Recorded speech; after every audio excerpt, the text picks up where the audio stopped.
Satria Hukum dari Lover, Toga Sitomorang, Jakarta. Di sini kita akan menjawab semua permasalahan hukum yang Anda hadapi bersama Sinta Baby dan advokat Darius Sitomorang atau yang dikenal dengan sebutan Satria Hukum. Selamat datang Bapak. Selamat datang juga Mbak Sinta. Ya, sehat-sehat selalu ya Bapak. Amin, amin. Semoga kita sehat selalu semuanya. Yang penting kita selalu menggunakan prokes kesehatan. Dan sebelum kita berlanjut ke pertanyaan-pertanyaan, kita buka masker dulu ya, karena kita sudah menjalankan prokes ya. Dalam edisi perdana ini, kita akan berbicara tentang artis dan jerat hukum yang sedang ramai terkait Hari Anti Narkoba Internasional yang jatuh pada tanggal 26 Juni lalu. Topik kali ini lagi-lagi artis dan narkoba. Nah, menarik tuh Mbak ya. menarik ya. Iya, narkoba lagi, narkoba Ya, lagi. artis lagi, artis lagi. Artis lagi, artis lagi. Ya kena. Nah, dan sebelum kita tanyakan dahulu hukum yang mengatur narkoba itu apa. Baik, untuk sebelumnya saya ucapkan terima kasih kepada Mbak Sinta yang pada kesempatan hari ini datang ke tempat kami, yaitu di kantor kami Toga Sitomorang Firm yang beralamat di Gedung Piccadilly, Jalan Kemang Selatan Raya nomor 99 Jakarta Selatan. Nah, pada tema kata kali ini adalah terkait mengenai artis dan narkoba. Nah, kalau kita bicara narkoba, itu kan ada dua undang-undang yang ditempatkan di sana, yaitu Undang-Undang Nomor 35 Tahun 2009 itu tentang narkotika, dan juga Undang-Undang Nomor 5 Tahun 1997 tentang psikotropika. Nah, terkait narkobanya kita ambil di Undang-Undang Nomor 35 Tahun 2009 tentang narkotikanya. Itu Mbak yang saya sampaikan pada hari ini. Oke, itu ya. Terus pertanyaan yang kedua, pasal-pasal apa saja yang terkait tentang narkoba itu? Oke, dari pasal-pasal yang terkait mengenai narkoba itu kan kita lihat dulu di pasal Undang-Undang Nomor 35 Tahun 2009 tentang narkotika, di mana di situ disebutkan pada pasal 1 ya, pada pasal 1 ayat 1, narkotika adalah zat atau obat yang berasal dari tanaman atau bukan tanaman, baik sintetis maupun semi sintetis, yang dapat menyebabkan penurunan atau perubahan kesadaran, hilangnya rasa, mengurangi sampai menghilangkan rasa nyeri, dan dapat menimbulkan ketergantungan yang dibedakan ke dalam golongan-golongan sebagaimana terlampir dalam undang-undang ini. Jadi ada golongan-golongannya Mbak, terkait masalah narkobanya, jenisnya. Ada pasal-pasalnya. Pasalnya juga nanti ada terkait masalah nanti, misalkan berbeda ya dari yang rehab, dari yang pengedar. beda. Kalau rehab nanti ada bagian sendiri.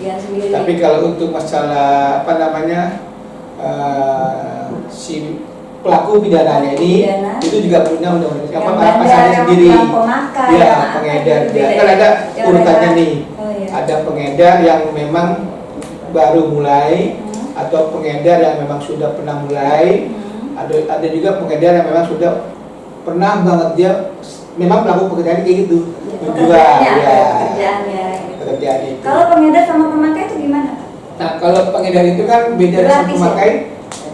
Apanya nih dari segi masalahnya, hukumnya apanya? Pasalnya kalau untuk pemakai itu dia dikenakan pasal 112 dia di sini disebutkan kalau misalkan dia hanya pemakai doang ya. Pasal 11 dia hanya dikenakan setiap orang tanpa hak atau melawan hukum ya, menanam, memelihara, memiliki, menyimpan, menguasai atau menyediakan narkotika golongan 1 dalam bentuk tanaman atau dipidana dengan penjara maksimal 4 tahun. Nah, ini hanya sebagai pemakai biasa. Nah, tapi kalau dia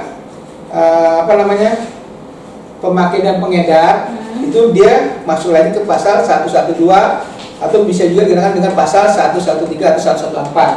Contohnya bisa masuk ke pasal 137. Itu umumnya di situ. Setiap orang yang menempatkan, membayarkan atau membelanjakan, nah itu bisa masuk ke situ dia nantinya. Kapan seseorang bisa disebut atau dikategorikan pemakai, pengedar, atau bandar? Nah, ini kita bisa lihat dulu nih, kalau orang tersebut dibilang pemakai, pengedar atau bandar, kan kita bisa tahu nih, kalau dia pemakai, berarti kan dia hanya pemakai pada saat itu aja. Dimana orang itu memang hanya sekedar memakai barang tersebut, tidak mengedarkan atau tidak juga menjual atau memperbanyak. Dia punya obat-obatan yang dia pegang misalnya itu. Kalau memang dia hanya pemakai biasa, itu dikategorikan masih pemakai pemula. Nah, tapi kalau dia masuk ke pengedar, berarti udah jangkauannya udah agak luas kan itu, karena dia bisa ibaratnya mendistribusikan ini kemana-mana dan juga mempengaruhi orang.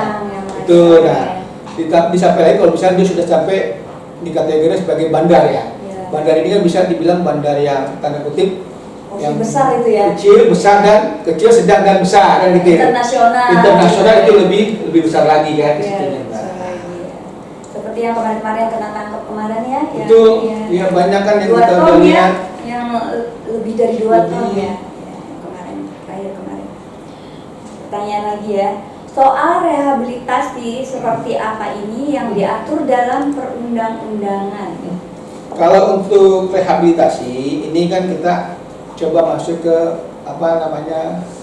si pemakai ini pemakai yang tanda kutip ya, pemakai yang biasa. Pemakai yang biasa dimana, yang pemula. Ya, pemula. Dimana di sini di atau yang di bawah skema ya Pak ya? Ya, biasanya di situ di pasal 54 di Undang-Undang Narkotika tahun nomor 35 tahun 2009 tentang di mana ya, pecandu narkotika dan korban. Nah, lagi korban penyalahgunaan narkotika ya wajib menjalani rehabilitasi medis dan rehabilitasi sosial.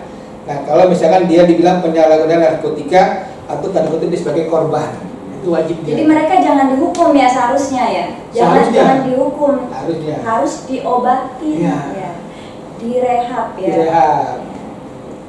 Nah, tapi kalau misalkan kan ada juga nih sering kita lihat nih, kok kalau tanda kutip ya seorang udah ditangkap, ya kan, terus dia masih mengulangi lagi, tapi kok dia direhab lagi, nah, ketagihan itu. Betul. Nah ini kan jadi tanda juga dibuat masyarakat, ini gampang banget itu loh, orang itu kok, ya kan, ditangkap rehab, kok gak jerah-jerah. Nah ini kan jadi suatu pertanyaan juga bagi masyarakat yang ibaratnya pengen tahu nih, gimana sih proses hukum sebenarnya terkait masalah narkotika ini sebenarnya kan gitu. Nah makanya di sini coba kita dorong kepada para penegak hukum khususnya terkait masalah rehabilitasi ini ya. Kalau bisa cukup 2 kali aja rehabilitasi, tapi untuk kedepannya jangan dilakukan rehabilitasi lagi, karena apa? Itu hanya mempermainkan aja, mempermainkan daripada si tanda kutip ya, yang kalau memang dibilang korban mungkin yang pertama, tapi kalau udah sering kan bukan korban. Iya benar. Iya kan? Ketagihan itu namanya. Nggak ketagihan. Berarti memang dia udah kecanduan. Nah, berarti hukumannya bukan lagi direhab.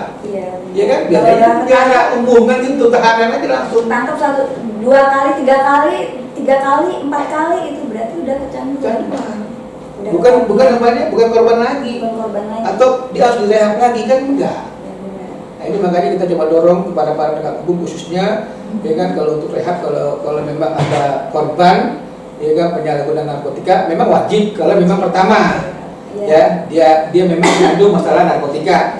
Tapi kalau udah sering atau memang dia kebanyakan kan udah ketangkap, udah gitu kena tangkap lagi. Nah itu, berarti kan gak ada efek jerah. Nah makanya kita minta lagi nih.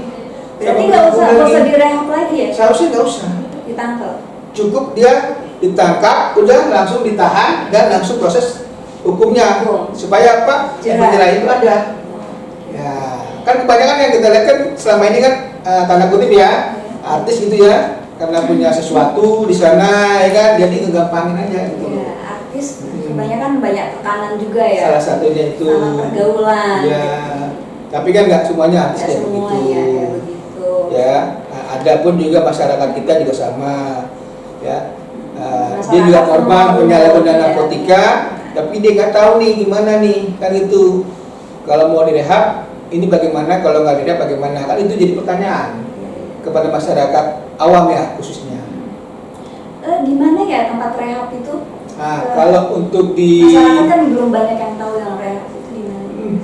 Kalau untuk yang di Indonesia khususnya di Jakarta itu ada di RSKO ya. RSKO kalau nggak salah ya. Nah, terus Lido, ada juga ya. yang di Bogor, Ya, Lido ya. Lido. Dua itu Ya. tempatnya tuh yang biasanya ke sana. Biasanya di situ ya Yang didapatkan direhab, mereka yang penyalahguna narkotika Ya, ini ya, ya. yang korban Ya, gitu. kebanyakan di situ ya. Tempatnya juga enak kok. Enak ya? Enak gimana? Aku baru tahu nih. Oh, enak ya ternyata ya. Aku lihat kan, aku lihat di tayangan-tayangan tempatnya. Bagus gimana Mbak? Enaknya kayak Pak Pen urusan mana? Bagus ya? Ya, bener dong. Ini kan kalau Nggak memang bukan di rumah dong. Itulah makanya. Ya, daripada di penjara kan di rehab aja. Nah, kalau dia sudah direhab berarti dia belum di sini bebas daripada hukuman. Dia tetap harus menjalani hukuman juga. Menjalani hukuman. Sampai nanti proses hukumnya itu selesai di pengadilan. Ya, benar. Sampai nanti ada kekuatan hukum dari pengadilan bahwa si tersangka ini memang sudah selesai hukumannya, kan gitu. Baru nanti dia bisa bebas seperti kembali ke masyarakat pada Tapi umumnya. tetap aja laporan kan. Harus nanti. Kalau memang dia nanti dapat ada kutip ya, pasti kan setiap tahun kan pasti ada namanya tanggal merah ya. Tanggal merah itu bisa berbentuk misalkan hari raya, lebaran, Natal atau 17 Agustus hari kemerdekaan kita ya kan. Nah, itu kan mereka dapat remisi. Nah, dari remisi juga mereka dapat potongan-potongan. Ya kan, tahanan-tahanan itu ya, sama kalau misalnya dia tadi di rehab itu juga dapat situ juga kan. Tapi tetap proses hukum juga harus dijalani sampai selesai nantinya. Itu yang di rehab itu kayaknya di bawah SEMA itu di bawah SEMA itu gimana? Kalau di bawah SEMA itu kan kita juga lihat lagi nih masalah banyaknya barang-barang, ada barang bukti atau gimana itu? Kalau barang buktinya itu kan kita lihat juga Atau nih. makai doang gitu, atau tes urinnya hanya positif aja gitu Yang penting kalau dia sudah terbukti ya kan melakukan tindak pidana tanda kutip narkotika, menyalahgunakan tadi ya kan narkotika atau narkoba, ya kan memang ada kadarnya. Ada 0,5. Ada iniannya lah ya, ukurannya lah gitu ya. Dari 0,0 atau 0,5 sekian. Nah, itu kan ada yang penting penilaiannya. gitu ya. Iya, itu yang nanti bisa direhab ke sana kan gitu. Tapi kalau dia di atas sekian, misalkan 1,1 atau 2, sekian sampai ke atas, nah itu mungkin ya. Itu bukannya bukannya korban pecandu narkotika, itu memang sudah sebagai tanda kutip pengedar. Lebih 2 gram ya. Lebih 2 gram. 2 kilo aja itu hukuman berat loh. Jangan 2 kilo, 0,0 sekian aja itu udah berat sebenarnya. Berarti nggak bisa direhab lagi ya kalau seandainya segitu ya? Udah nggak bisa, itu harus tinggi banget itu kan di rumah barang bukti ya kan 0, atau 2, sekian gram ya kan itu udah tinggi. Atau ditemukan lagi barang bukti sekitar 2 kilo ganja. Oh, ganja. Nah, ya kan, atau misalkan sabu, atau misalkan apalah ya bentuk kayak gitu ya, ekstasi. Itu hukumannya udah berat banget. 100 butir gitu ya. Jadi apakah dia sebagai korban apa enggak kan kita nggak bisa udah masih ini lah, udah pasti tahu lah kalau udah sampai 2 kiloan gitu lah ukurannya kan itu. Tapi kalau cuma masih 0, sekian gram misal sabu atau apa itu mungkin bisa kesana. Diwajibkan direhab. Itu pun juga harus melalui asesmen juga, nggak sembarangan. Ya kan? Dilihat dulu kadar ini udah benar belum, sesuai belum kan itu.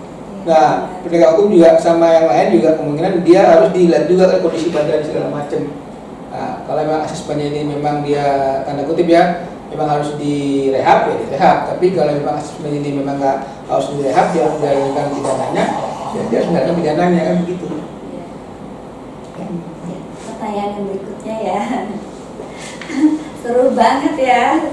Seru kalau narkoba, seru. Apalagi kalau misalnya sampai di situ tanda kutip misalkan dia badan besar nih, jadi kan sampai nanti di situ ada pencucian uang melalui narkotika, itu banyak.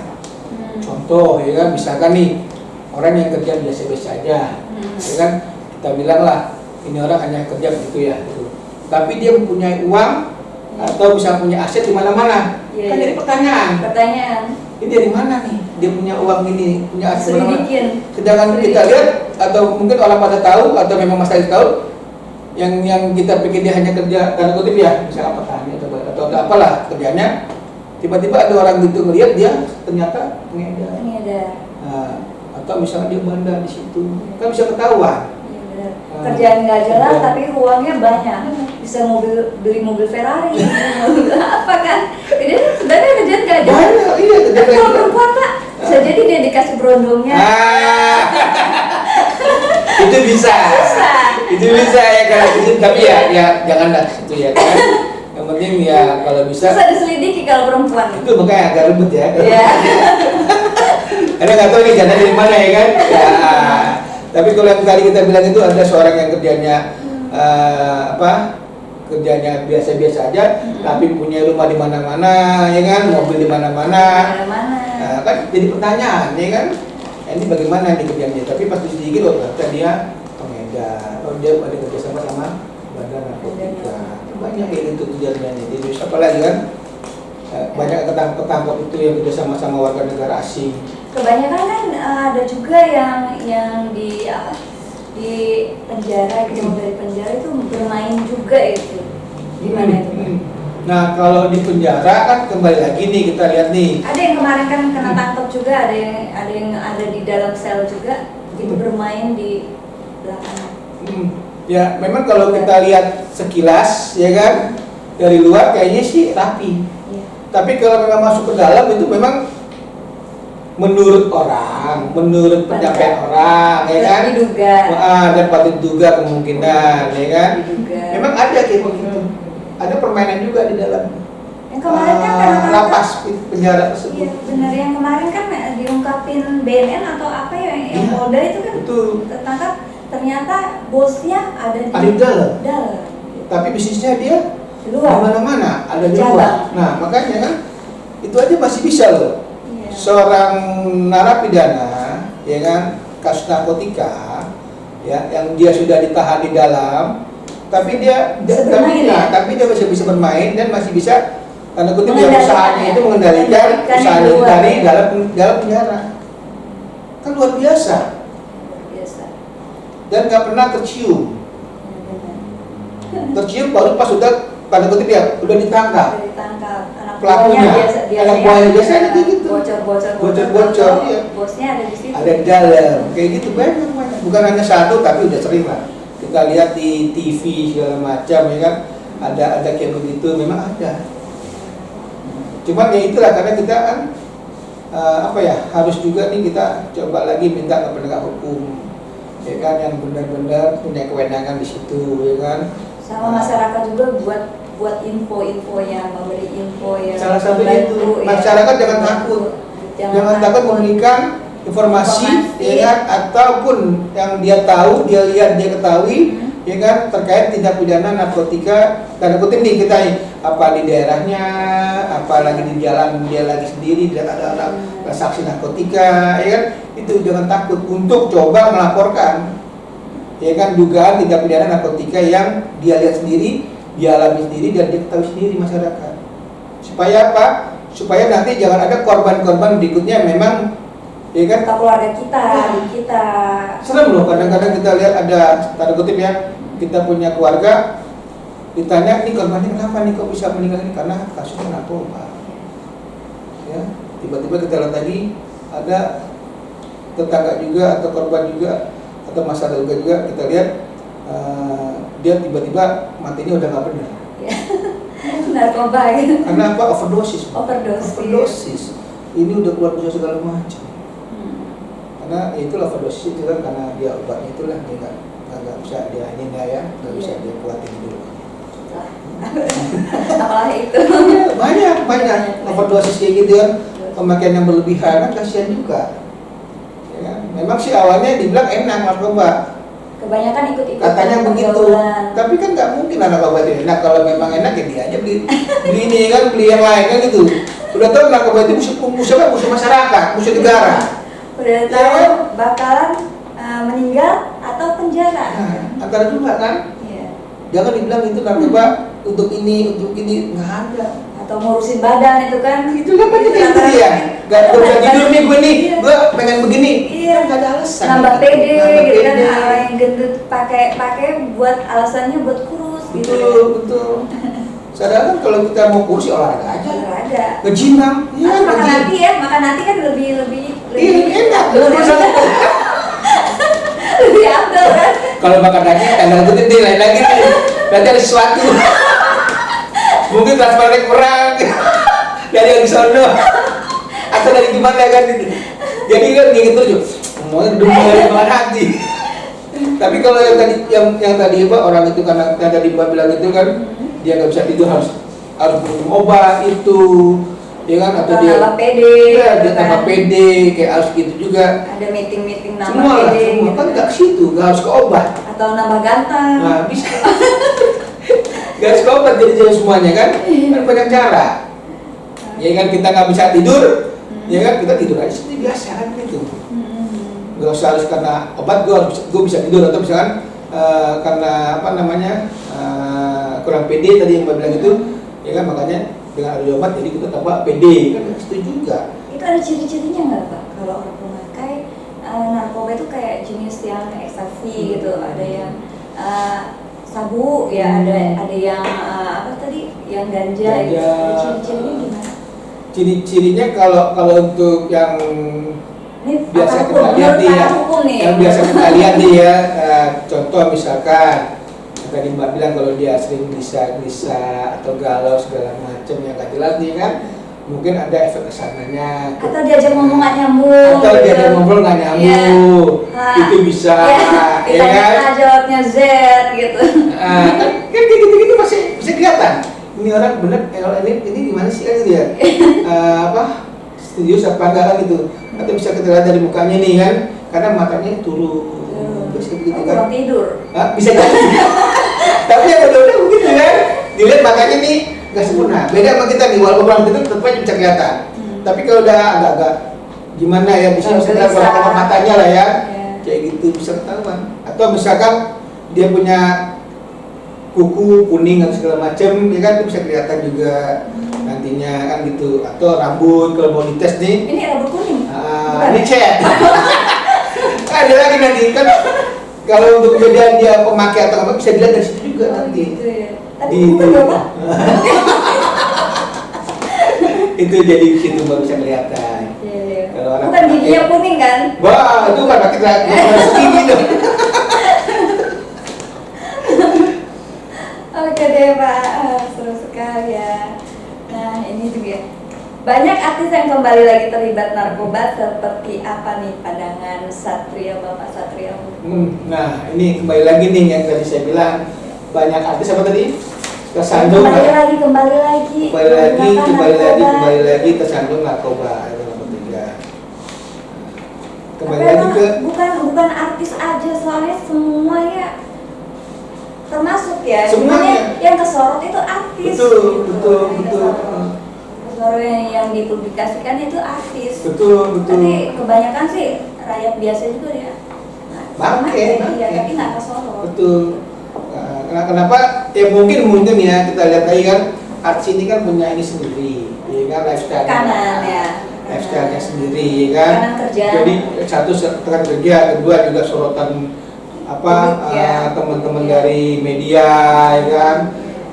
Ataupun yang lainnya itu kan kayaknya bagaimana kan terhadap kehidupan artis. Tapi nggak semuanya artis kayak begitu. Nggak semuanya artis. Ya. Cuman kadang kita bingung juga gitu loh. Ya kan, bulan Januari artis ketangkap satu, bulan Februari artis ketangkap satu lagi. Kok setiap ini masih ada artis itu?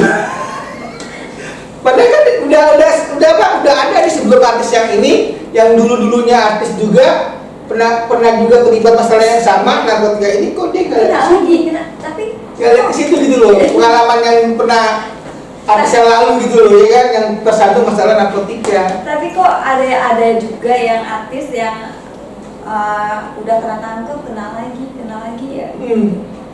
Kemarin tuh. Nah ini jadi apa namanya? jadi apa kalau kita bilang Bukan efek dijadikan- jerahnya ini efek jerahnya kayak hiburan. Bukan dijadikan dia pelajaran gitu, Harusnya. atau gimana gitu. Harusnya jadi pelajaran. Karena kenapa? Apa? Setelah kita tersangkut masalah hukum, ya apalagi kita ibadah sudah di penjara, ya kan, di balik sel atau jeruji. Nah, seharusnya kan di situ kita menyadari bahwa kita memang bersalah dan dia harus coba untuk apa? Mengubah, ya kan, dia punya cara hidupnya atau dia punya mindsetnya atau apanya lah ya, gaya hidupnya, ya gaya hidup segala macam, jangan sampai pergaulannya, semua pergaulannya jangan sampai dia coba untuk kembali lagi ke dunia yang sama. Kan dunia ini kan macam-macam. Kalau dia kembali ke lubang yang sama, kasihan mbak. apalagi di kota besar seperti Jakarta, banyak pergaulan macam ya, betul. pergaulannya, Bener. sifat-sifat orangnya. Kalau Iya. kita kan harus bisa membatasi diri ya. Betul. Kalau kita nggak bisa membatasi diri dan nggak ada prinsip, udah susah. Banyak. Cepat terpengaruh ya sama teman-teman. Apalagi kita lihat nih ya, yang pada umumnya, ya kan, pada kutip lah artis pendatang baru, ya kan banyak tuh dia tuh nggak tahu tuh, ya terkait masalah kayak begini, tiba-tiba dilihat teman-temannya yang artis juga melakukan yang sama, terus diikut-ikutan, ya kan? Nah tiba-tiba ya bagus-bagus pada saat itu dia tanda kutip ya untungan gitu ya, tapi pada saat itu udah lagi sial, ketangkep, kan kasihan.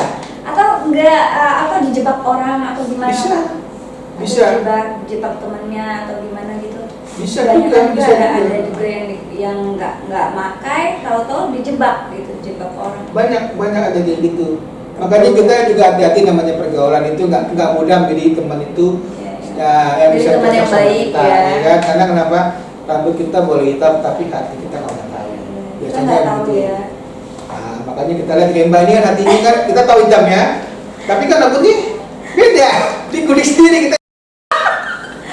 Ya kan, tapi itulah. Tapi hatinya sama, iya kan? Kita punya sama-sama apa? Pengen lihat ibaratnya penegak hukum ini supaya maju gitu loh. Dan juga pada apa? Pada para korban narkotika ini kalau bisa cukup sekali aja, jangan sampai beberapa kali, bahaya. Jangan sampai 3 kali. Nah, kayak ada lagi ya. Lagi coba Mbak. Coba Mbak. Mungkin biar gini kali. Coba bisa jadi Mbak. Tuh, jangan sampai 3 kali, cukup 1 kali. Nah, karena kenapa kalau udah 3 kali mah kebangetan. Ya sekali 2 kali aja ya Pak. Iya. Jangan 3 kali ya. Terus Biar hati tahu ini ya. Tidak.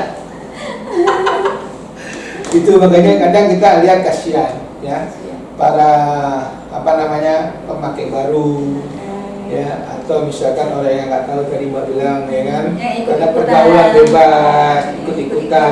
Nih, mereka nganggapnya itu narkoba itu gaul Iya. gitu kan. Kalau lo nggak pakai gitu lo nggak gaya gitu. Iya, nggak gaya. Biasanya gitu Nggak kan. keren, Nah, iya. Ada kayak gitu. Tapi yang ada juga nama Oon ya. Nah, Yang ada juga. satu yang orang lain. kebanyakan bisa dead, ya kan, bisa Iya, lewat. masuk penjara. Masuk penjara, mau yang mana? Resikonya. Kan ada 3 nih, ya kan? Hidup tenang, hidup tidak tenang, atau hidup menderita. Menderita apa kan penjara. Hidup tenang, ya kita mendingan bebasin aja itu, kita jangan mau deh ikut kayak begitu. Ikuti peraturan ya Harusnya yang begitu. telah ditetapkan ya. Iya, karena kenapa? Ya tadi saya bilang itu narkotika itu, psikotika itu musuh negara dan musuh masyarakat, dan itu memang harus dimusnahkan, Musnahkan. dibasmi. Dibasmi. Kalau bisa sampai akar-akarnya kan itu. Benar. Karena udah sering nih, ya kan, penegak hukum ini melakukan penggebrakan di kampung ini, itu kan sering terjadi. Terus penegak hukum ini melakukan apa namanya tindak pidana OTT, ya kan, operasi tangkap tangan sama salah satu oknum, misalkan di mana dia tangkap tangannya itu kedapatan narkotika, kan banyak. Tapi seandainya emang ada orangnya nggak merasa itu punya barang itu, gimana Pak? Tiba-tiba ada seandainya di dalam tasnya atau di ruangannya atau apa gimana? Ya kalau memang dia merasa itu bukan punya dia, ya dia ngomong aja. kan gitu, bahwa ini bukan barang saya. Tapi sulit juga kalau dibuktikan, seandainya mereka di ruangan itu nggak ada CCTV atau apa gitu. Nah makanya kan kita kembali lagi nih, penegak hukum ini kan dia nggak bodoh-bodoh banget lah, ya kan, dia pasti paling pintar lah. Penegak hukum ini bisa melihat ini orang benar-benar punya dia apa bukan punya dia pasti tahu kan gitu. Apalagi misalkan si pelakunya ini kita bilang ya itu udah tanda kutip TO, ya kan, target operasi. Biasanya itu mereka udah pada tahu itu. Penegak hukum tinggal kapan tunggu waktunya, tinggal kapan tunggu timingnya aja, ya kan, mereka langsung masuk ke tempat tersebut gitu biasanya. Ya begitu. Tapi kan mereka kadang-kadang nggak mau langsung mempublikasi, ya kan. Ibaratnya gue mau ini kesini nggak gitu. Tiba-tiba aja dia langsung aja tangkap aja udah selesai. Misalnya orang itu bersih nggak minum nggak apa gitu, tiba-tiba ya tahu-tahu kena tangkap tangan gitu aja, terus ada BB-nya gitu kan. Ada BB-nya, sementara BB-nya gimana dulu nih? BB-nya di dia apa gimana? Apa di? Tapi dia nggak ada di badan dia. Gitu. Di mana? Di badan dia atau di pengalaman? Di ruang enggak. Enggak. Pernah denger aja. Mana tahu kan? Oh. Iya kan? Oh, kenapa jadi ini? Ada kasus seperti itu. Ya kalau memang dia nggak terbukti, ngomong aja memang ini bukan punya saya. Betul nggak? Kan biasanya begitu. Nah, tapi kalau misalnya dia bisa ketahuan dia kaku atau tegal, bisa kelihatan gitu. Nah, biasanya polisi langsung cepat tuh menyikapinya itu. Atau bisa diperiksa dari anggota badannya atau rambutnya atau kukunya. Itu nanti kalau memang dia terbukti, tadi saya bilang itu pemakai narkoba tersebut ya. Tapi kalau dia hanya ibaratnya dia tadi mau bilang bersih, dia nggak pakai ini nggak pakai itu, tiba-tiba dia ditangkap karena ada barang bukti kita nggak tahu kan, apa dipegang sama dia di kantongnya atau di celananya, atau memang dia ada orang yang naruh tiba-tiba dia disangkakan, itu kan juga jadi ini juga kan, kasihan juga orang yang nggak tahu apa tiba-tiba dia orang usil juga tiba-tiba dia diduga ya kan, diduga melakukan tindak pidana narkotika. Ini juga kita harus diduga. Narkotika ya, karena rawan ini, sensitif banget kalau udah berhadapan dengan hukum, apalagi aparat. Nggak gampang, nggak mudah kan itu. Aparat kalau udah melihat orang yang diduga melakukan tindak pidana, dia cepat aja. Dia udah tahu aja, pasti aja. Gitu. Nah kembali lagi kita nih bagi masyarakat umumnya atau apalah ya kan, profesinya ataupun kegiatan kita. Tadi kita bilang itu jauhinlah narkotika. Jauhin narkotika. Karena narkotika itu merupakan musuh dari masyarakat dan juga musuh negara. Karena udah banyak korban narkotika ya yang sampai saat ini hidupnya itu ya begitu, nggak abadi. Iya. Dan juga itu biasanya kalau udah ketergantungan kayak gitu jual-jual barang gitu kan, apa juga habis. Keluarga. Apa juga habis kan. Pasti. Apalagi sabu ya. Betul. Kayak saya nih pernah menangani kasus juga nih ya kan, klien juga narkotika juga. Ini orang tuanya susah banget. Dalam arti kata uang pun dia kadang punya, kadang nggak, makan pun juga begitu. Tapi dengan gayanya anak ini, ya kan? Ikut-ikutan. Salah satu itu ikut juga segala macam. Tiba-tiba ya anak ini dapat sialnya. Gitu. Kedapatlah dia ini ya tertangkap tangan bahwa pada kutip ya narkotika itu. Nah, ini semua buat ada kasihan kita. Masih untung kalau masih bisa direhab ya. Satu masih itu bisa dibantu. Iya, tapi kalau kan bisa nggak dibantu lagi kalau udah nggak bisa. Rehab itu kan nggak berarti rehab itu kan nggak ada rehab itu Mbak. Harus ada prosedur yang harus ditaati. Salah satunya kalau mau ada uang jaminan nanti pakai uang jaminan di situ. Uang lagi kan? Pasti uang lagi. Kasihan orang tuanya, kasihan kantong kita juga. Semua. Ya, kalau orang tuanya kaya sih nggak masalah, tapi kalau orang masalah juga Pak, masalah juga udah kehilangan anaknya, kehilangan duitnya juga. Pasti. Uangnya besar loh. Itu gede. Tapi kadang anak kan nggak ke situ. Nggak mikir ke sana, nggak mikir ke Nanti gue punya orang tua kaya udah, nanti paling orang tua gue nanti gue biasa begitu. Tapi kalau orang tuanya kaya, tapi anaknya ngerti juga, ya kan dia bakal ke situ. Yang penting itu agama itu dulu ya. Satu itu juga, dan punya prinsip hidup. Jangan ikut prinsip hidup harus ada, agama, imannya harus kuat kan gitu.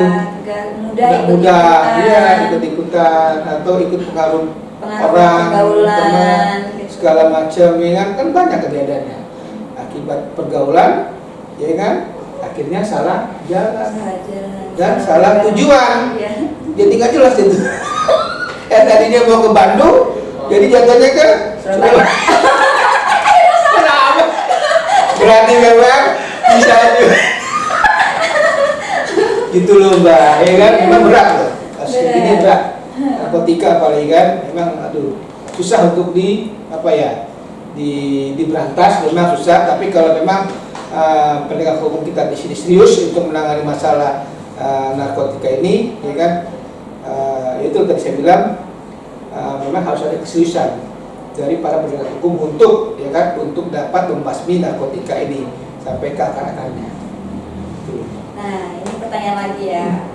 Biar ada efek jerah buat para selebritis, kira-kira selebritis dan semuanya ya. Harusnya nih. Kira-kira apa yang harus dilakukan? Nah, kembali lagi nih yang tadi saya bilang nih kan terkait efek jerah. Nah, kita kan tadi udah banyak bicara efek jerahnya itu, salah satunya hindarilah narkotika. Ya. Ikut-ikutan gitu yang kayak kita omongin tadi ya. Terus iman ditingkatkan gitu. Agama juga dikuatkan, ya. Itu yang pada prinsipnya itu kesana semua, gitu kan. Ya, yang tadinya kita nggak ke gereja, ya kan, untuk Kristen. Yang Muslim yang tadinya kita nggak pernah sholat. Gitu. Jadi apa, menambah kita punya keimanan, ketakwaan kita kepada yang di atas kan gitu. Karena takut kalau berbuat apa-apa kan mikir dulu. Ya orang tua nggak lihat, teman-teman yang nggak lihat, polisi nggak lihat, tapi yang di atas yang lihat. Benar. Itu yang di atas yang pasti melihat. Iya. Memang kanan kiri kita nggak ada yang lihat, depan nggak ada. Yang menciptakan hidup ya yang lihat. Tapi nanti kan dari atas itulah kita ditegur lagi nih. Iya. Ditegurnya kita nggak pernah tahu kapan dan kapan. Ya tiba-tiba pada saatnya kita pas lagi, ya kan? Pas lagi sialnya. Sialnya itulah mungkin Tuhan kasih kita itu cobaan. Ya itu mati atau penjara. Itu makanya yang tadi Mbak bilang banyak artis, ya kan, dan lain-lainnya ya ya kan, supaya jerah. Ya tadi saya bilang itu kan, kembali ke penegak hukum ini kan, kita coba untuk penegak hukum supaya lebih tegas lagi ya terhadap pengguna atau pemakai ataupun pengedar narkotika pada umumnya, ya kan, karena kenapa narkotika ini kan merupakan musuh dari negara dan musuh juga bagi masyarakat kita semuanya. Musuh sebagai ini dari keluarga juga ya. Ya. Gitu. Kalau misalkan efek jerahnya kayak tadi kan banyak nih kita lihat nih kan, ada tanda kutip memang oknum bermain di situ, ya kan, ya udahlah kalau misalkan lo di sini mau sekian daripada lo di sana, mendingan di sini aja deh kasih kan begitu. Ada jalan pintas dan ada jalan cepat kan gitu, biasanya gitu ya. Mau apa nih? Jalan lambat apa jalan cepat kan gitu. Ada jalurnya nih. Kalau jalan lambat ya udah, ya kan, ikutin prosedur. Tapi kalau jalan cepat ya berarti siapin deh yang lainnya kan begitu biasanya. Tapi jangan ke situ. Di sini kita penegak hukum seharusnya benar-benar tegas terhadap hukum yang memang harus ditegakkan. Demi apa? Demi untuk mencapai keadilan bagi semuanya terkait masalah penggunaan narkotika. Dan bersih ya. Dan bersih dari narkoba. Harus itu Mbak, karena narkoba itu tadi saya bilang itu membahayakan. Iya. Gitu Pak. Oke Pak.